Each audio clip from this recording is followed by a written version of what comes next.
చాలా మంది bowlers cricket trials ఇవ్వడానికి వెళ్ళినప్పుడు సెలెక్ట్ అవ్వరు. అసలు దానికి కారణం ఏంటి? చాలా మంది అనుకుంటారు నేను బౌలింగ్ చాలా స్పీడ్ గా వేస్తున్నా అయినా కూడా నేను సెలెక్ట్ అవ్వట్లేదు ఎందుకు అని అనుకుంటారు. ఎందుకంటే చాలా మంది బౌలింగ్ ల్యాండింగ్ తర్వాత ఇదంతా కరెక్ట్ గానే ఉంటుంది. తర్వాత ల్యాండింగ్ తర్వాత కొంతమంది ఇట్లా పడిపోతారు, కొంతమంది ఇట్లా పడిపోతారు. అంటే ఇక్కడ సైడ్ ఎక్కువ వెయిట్ వేయడం జరుగుతుంది, ఇక్కడ సైడ్ రావడం జరుగుతుంది. దానికి కారణం ఏంటో తెలుసా?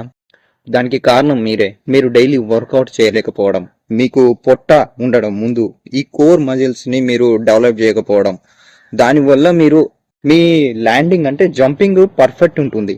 ఎప్పుడైతే ల్యాండ్ చేస్తారో అప్పుడు ఇది మిమ్మల్ని ఇక్కడనన్నా తోస్తుంది, ఇక్కడనన్నా తోసేస్తుంది. కాబట్టి మీరు ఈ కోర్ మజిల్స్ మీద ఎక్సర్సైజ్ చేసినట్లయితే మీరు కరెక్ట్ గా బౌలింగ్ స్పీడ్ కూడా పెంచొచ్చు, దాని తర్వాత రిథమ్ కూడా కరెక్ట్ గా వస్తుంది.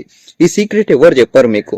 మీరు రోజు ప్రాక్టీస్ చేయండి అని ప్రెజర్ పెడతారు తప్ప దీని మీద ఫోకస్ చేయండి, దీని మీద ఫోకస్ చేయండి, మీరు సెట్ అవుతారని ఎవరు చెప్పారు.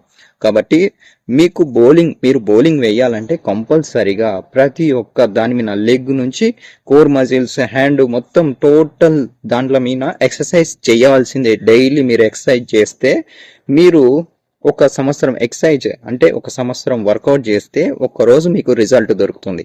కాబట్టి అందరూ దీని మీద ఇంపార్టెంట్ ఇవ్వండి, ఈ వర్కౌట్ మీద.